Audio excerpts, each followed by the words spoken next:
लालकुआं में कांग्रेस पार्टी द्वारा निकाली जा रही अशोक चक्र विजेता शहीद मोहननाथ गोस्वामी के नाम से बिंदु खत्ता में स्वीकृत मिनी स्टेडियम के निर्माण की मांग को लेकर पदयात्रा पर राजनीति शुरू हो गई। एक ओर जहां कांग्रेस और भाजपा सरकार पर शहीदों की अनदेखी का आरोप लगा रही, तो वहीं दूसरी ओर भाजपा ने भी कांग्रेस पर शहीदों के नाम पर राजनीति करने का आरोप लगाया। इधर भाजपा के पूर्व विधायक नवीन चंद्र दुमका और पूर्व नगर पंचायत अध्यक्ष पवन ने कांग्रेस पार्टी की पदयात्रा पर कटाक्ष करते हुए कहा कि कांग्रेस पदयात्रा के सहारे अपनी खोई हुई जमीन ढूंढने निकली है।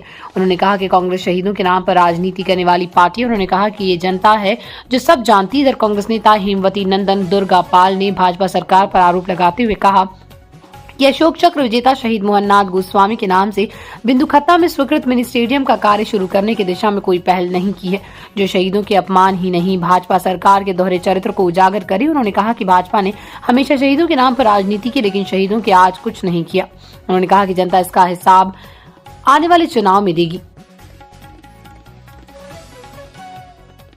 देश में जब से भाजपा की सरकार माननीय नरेंद्र मोदी जी के नेतृत्व में बनी है, तब से और माननीय अटल जी के समय से सैनिकों का सम्मान तब हुआ है। सैनिकों के बारे में सोचने वाली सरकार है, उसके परिवार के बारे में सोचने वाली सरकार है। स्टेडियम झूठी घोषणाएं, झूठे चांदी के मुकुट उन लोग जो पहनने वाले लोग हैं, कांग्रेस के लोग, वो इस तरह की बातें करते हैं। स्टेडियम की सारी प्रक्रियाओं से गुजर करके जमीन वहां दे दी गई है। बागेश्वर में पूरी तैयारी हुई है और सुंदर और अच्छा भव्य स्टेडियम, जो मिनी स्टेडियम जिसका नाम दिया गया है, बनने जा रहा है। और ये नहीं, बहुत कार्य हुए। लालकुआं का राजस्व गांव का मामला ले लीजिए, भाजपा की सरकार में तय हुआ था राजस्व गांव बनने के लिए। बिंदु खत्ता राजस्व गांव की ओर माननीय मुख्यमंत्री के नेतृत्व में बहुत आगे ये कार्य चल रहा है और जल्दी इसका ये पूर्ण रूप लेगा, ऐसी मेरे को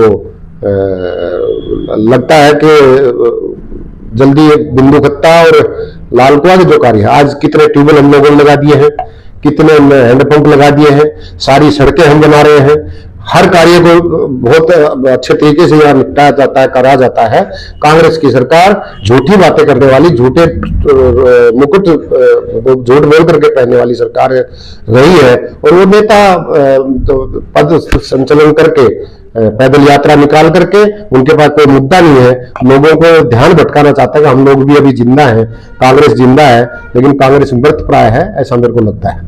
बिल्कुल जमीन तलाशने में जुटी है, लेकिन उसको कांग्रेस को कोई जमीन इसलिए नहीं मिलेगी कि उन्होंने सब झूठी बातें करी है, कभी कोई काम नहीं किया, लोगों की भावनाओं से खिलवाड़ किया है, जातियों में बांट करके उन लोगों की अपनी राजनीति चमकाना चाहते हैं। लोग समझ गए हैं, थोड़ा बहुत बहकते हैं तो थोड़े दिन बाद ठीक हो जाते हैं। उपचुनाव महाराष्ट्र और हरियाणा के चुनाव में उनको अपनी जमीन दिखा दी है और आने वाला समय पूरे देश में भारतीय जनता पार्टी का है। और भारतीय जनता पार्टी ने जो ऐतिहासिक निर्णय माननीय मोदी जी के नेतृत्व में लिया गया है कि एक देश एक चुनाव का जो विषय रखा है, इससे हमारे खर्चे कम होंगे, देश में समय काम करने का ज्यादा 5 साल तक मिलेगा और जो घपलेबाजी सरकारें करती थी उससे हम बचेंगे और जल्दी चुनाव होकर के एक निष्पक्ष चुनाव सामने आकर के सरकारें अपना कार्य करेंगी और 5 साल तक उनको काम करने का मौका मिलेगा।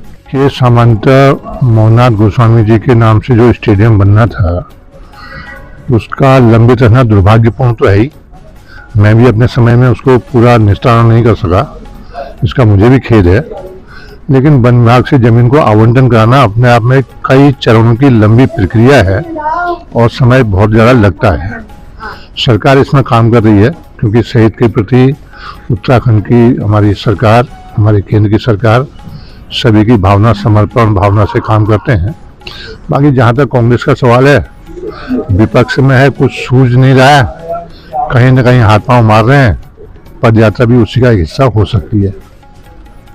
एक तरफ से जन जागरण यात्रा है, जो सरकार शहीदों के प्रति अपना बहुत बड़ा समर्पण भाव दिखाती है, तो उनको आईना दिखाने के लिए यात्रा निकाली जा रही है कि पूर्ववर्ती कांग्रेस सरकार में मुख्यमंत्री घोषणा में, हरीश रावत जी मुख्यमंत्री थे, उसमें घोषणा में शामिल अशोक चक्र विजेता मोहननाथ गोस्वामी के नाम पर स्टेडियम की घोषणा हुई थी और उसमें भूमि का आवंटन भी हो गया था बागेश्वर में, हमारी सरकार में, कांग्रेस की सरकार में।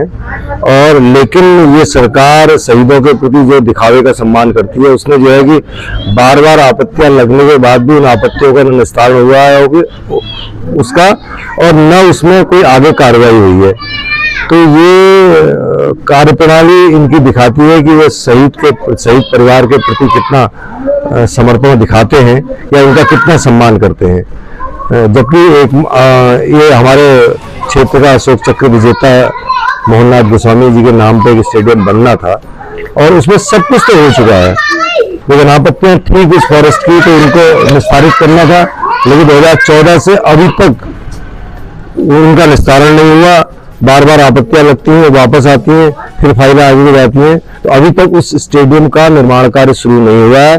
तो हमारी मांग है सरकार से कि उस स्टेडियम का निर्माण कार्य शीघ्र प्रारंभ किया जाए और जनजागरण के माध्यम से हम इस सरकार को चेताना चाहते हैं, आईना दिखाना चाहते हैं ये कैसा सम्मान है शहीद परिवार के प्रति कि जो स्टेडियम 2014 में जिसकी घोषणा हो गई वो आज तक जो है वो धरातल पर नहीं पहुंच पाया है। अब ये तो उनका सोचना है, हमारा सोचना यह है कि हमने उनको समय दिया, 2014 से अभी तक समय दिया, उनका एक कार्यकाल पिछला चला गया और 3 साल ये चले गए, लेकिन उस योजना में, उस स्टेडियम के निर्माण में उन्होंने अभी कुछ काम नहीं किया है। ये उनको आईना दिखाना है कि ये शहीद परिवार के प्रति कितना सम्मान रखते हैं, उनको कितना सम्मान देते हैं। ये आईना दिखाने के लिए ये यात्रा निकाली जा रही है जनजागरण। ये कोई ऐसी बात नहीं, जमीन पे हमारी जितनी है ही हमें पता है। कांग्रेस रची बसी है लोगों के बीच में और लोगों के दिलों में वास करते हैं कांग्रेस के लोग। कांग्रेस की विचारधारा, कांग्रेस के विकास, ये विकास बताएंगे आने वाले समय में कि कांग्रेस क्या है और ये किस जगह पे बैठे हैं।